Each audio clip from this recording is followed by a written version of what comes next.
La ciencia es una cadena o red de axiomas, teorías y teoremas que se remonta milenios en el tiempo y que por suerte nunca ha sido cortada ni fragmentada del todo, hasta el momento, por políticos sectarios.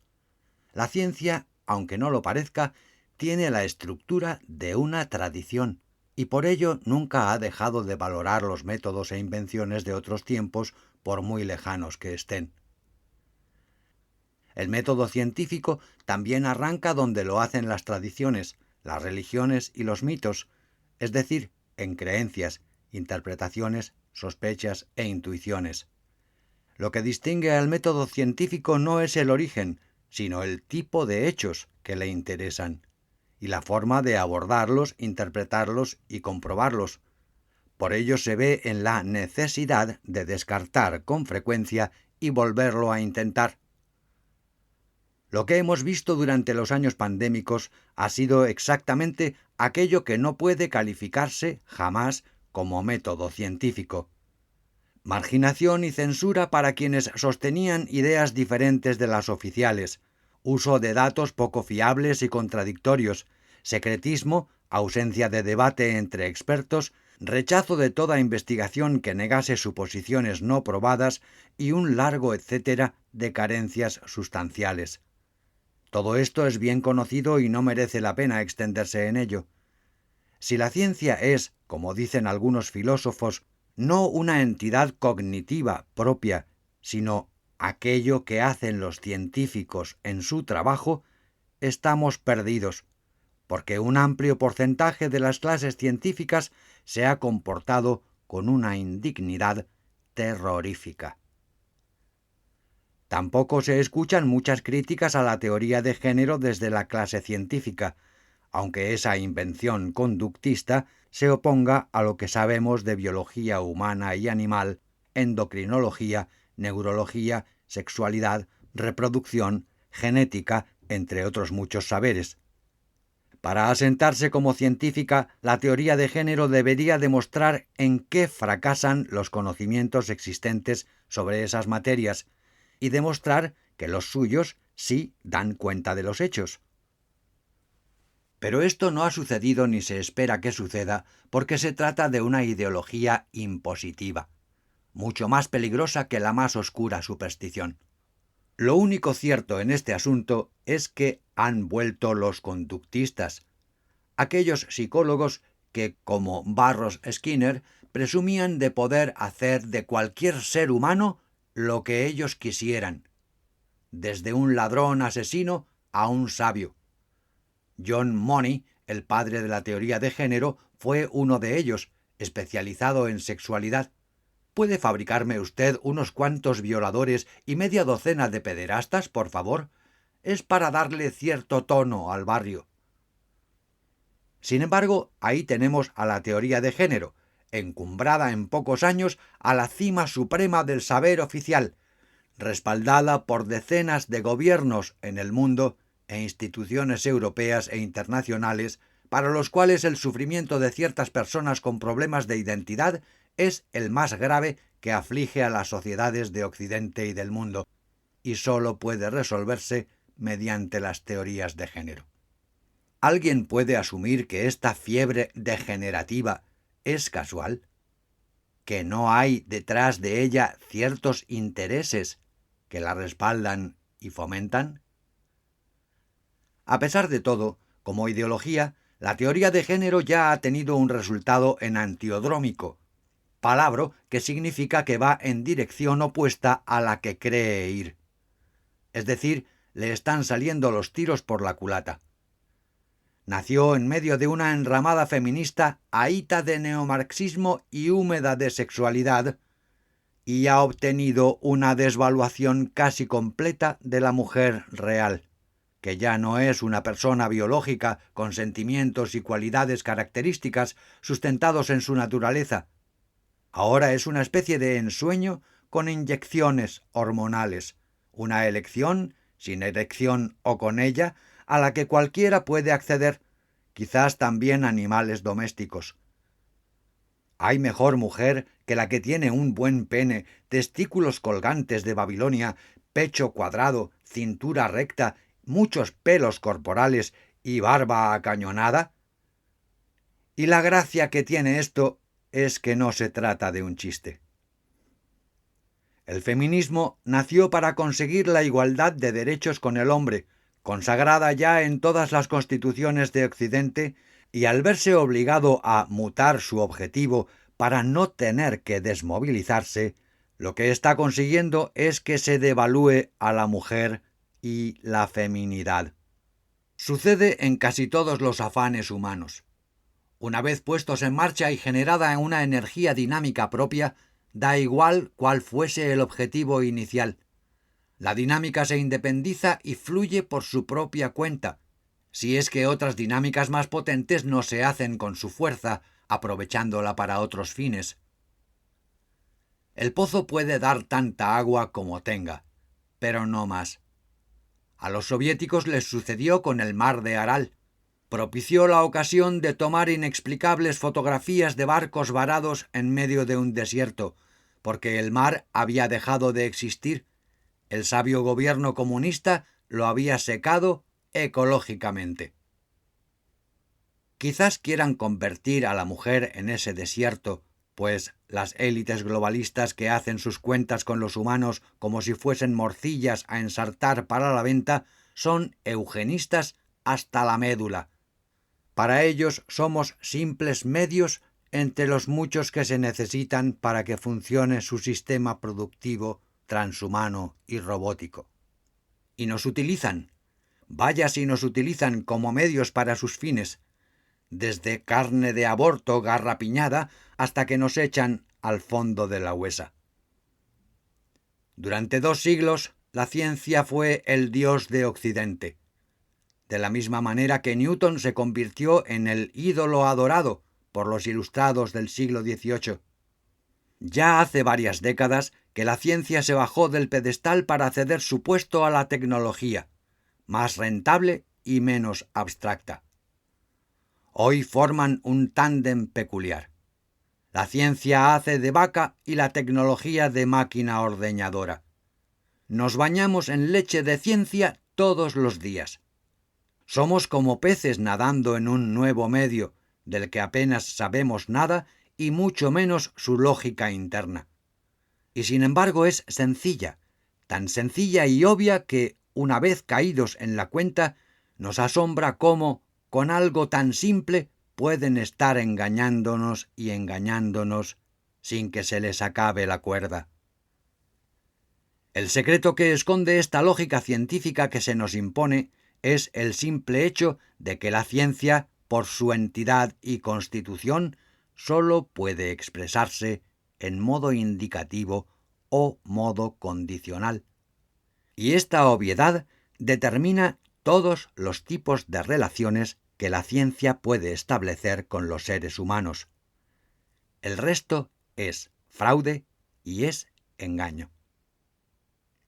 La ciencia habla en modo indicativo cuando establece enunciados del tipo «la fuerza es una función de la masa y la aceleración», y habla en modo condicional cuando establece relaciones del tipo «si se dan estas condiciones en tales circunstancias, se producirá tal efecto».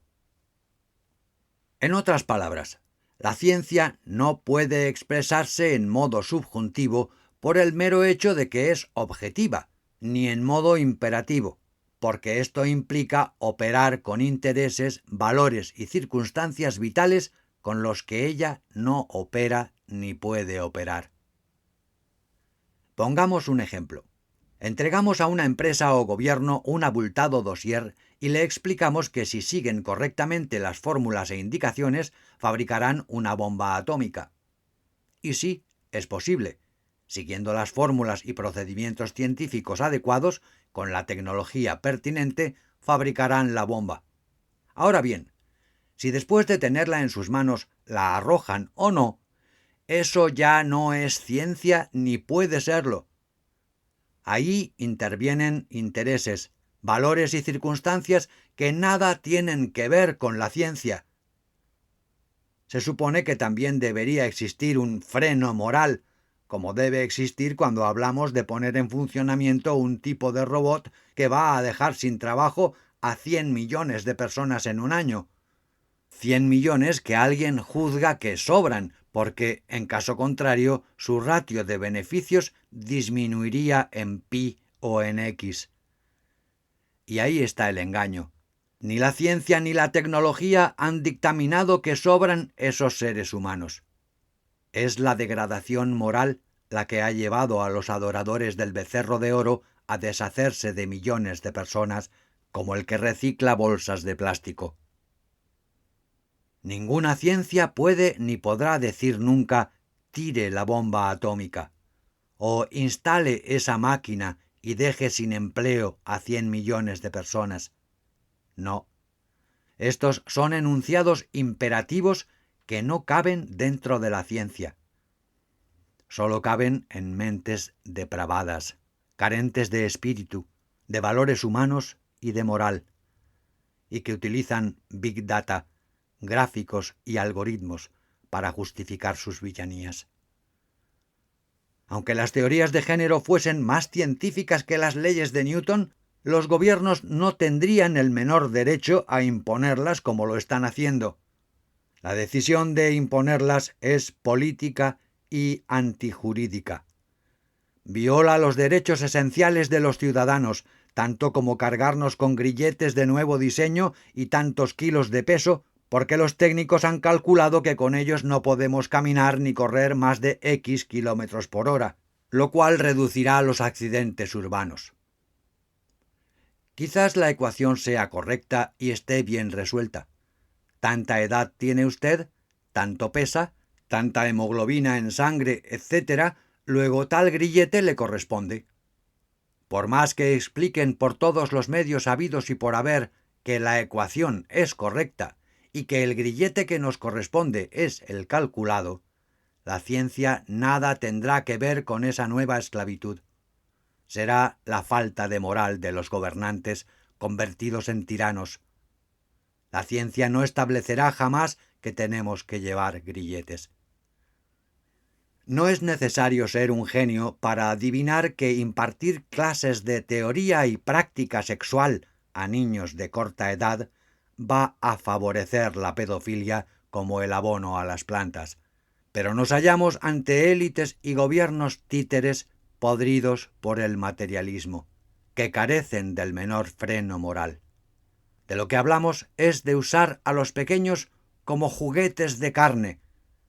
Pero claro, llevamos décadas y décadas repitiendo que los valores no reflejan nada, que no existen, que son convencionalismos, caprichos. Que bien, mal, justo, injusto son palabras cuyo significado varía de una sociedad a otra, ya que son relativas al tiempo y a las circunstancias. Esta relatividad de valores, como gustaba decir a tantos antropólogos, ha estado muy de moda y tiene una larga historia. Los poderosos son los más interesados en difundirla y quienes la asumen caen en el cepo y ya no se salvan. Mussolini, el padre del fascismo, que era un hombre fatuo e histriónico, pero no tonto, soltó esta andanada tras sus contactos con la Alemania de Hitler. En Alemania, el relativismo es una construcción teórica atrevida y subversiva. En Italia es simplemente un hecho. Todo lo que he dicho y actuado en estos años es relativismo, puesto que todas las ideologías son de igual valor, ya que todas son ficciones. Del relativismo moderno se infiere que cada cual tiene el derecho de crear lo que le plazca e intentar imponerlo con toda la fuerza de que sea capaz. El relativismo moral conduce, sin desviaciones de ningún tipo, a la dictadura de los más fuertes y los más ricos.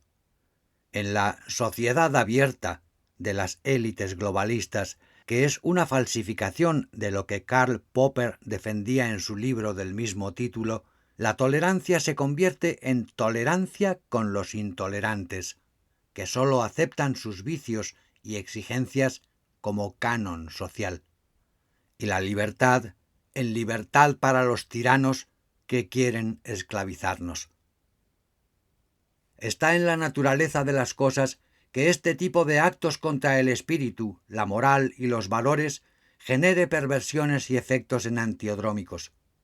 En todo Occidente se están creando ministerios, consejerías y subsecretarías que se llaman de igualdad y de género, aunque lo que realmente asientan es una desigualdad feroz entre hombres y mujeres y un sistema de pederastia que irá a más si no se le pone remedio. A medio plazo terminará causando severos y angustiosos problemas. Como somos ciegos a voluntad, que no lo vea quien no lo quiera ver. Lenin, con toda su nefasta teoría a cuestas, sí comprendió, al final de su vida, el mal que representaba la pérdida de valores. Murió preocupado por el rápido deterioro moral en que dejaba Rusia. En la intelectualidad progresista que le seguía como a un dios reencarnado, se difundió la llamada teoría del vaso de agua, según la cual el amor y los sentimientos humanos afectivos carecían de valor, pues eran meros instintos. Hacer el amor era comparable a beber un vaso de agua, puesto que ambas cosas satisfacían necesidades básicas. Panait Istrati, escritor rumano llamado el Gorki de los Balcanes, amigo de Romain Rolland, Kazantzakis, Víctor Segre y otras muchas figuras progresistas, fue de los primeros en quedar decepcionado de la Rusia soviética tras pasar largos períodos en diferentes regiones de la misma. Su obra Hacia la otra llama fue de las primeras en denunciar lo que ocurría de verdad en Rusia, y no se lo perdonaron. En ella habló de millones de comunistas llenos de la teoría de que los sentimientos no son nada y el amor solo un coito, y de una degradación moral única en el mundo que ya afectaba a amplias capas populares. La mentira, la delación, la hipocresía y el asesinato se habían convertido en métodos cotidianos de gestionar los asuntos entre las personas. En sus últimos años, Lenin había tratado de frenar la promiscuidad sexual, aduciendo que si la moral burguesa era mala, también la promiscuidad lo era, que la moral proletaria y revolucionaria consistía en casarse, ser fiel en el matrimonio y criar niños proletarios. Toma ya. Hoy, evidentemente, los progres lo hubiesen corrido a gorrazos y las feminazis lo hubieran crucificado y castrado. ¿Qué menos? Así murió y se convirtió en polvo esa que llamaron ciencia proletaria. Que en su propia salsa descanse, aunque la herencia envenenada que nos ha dejado huele aún peor.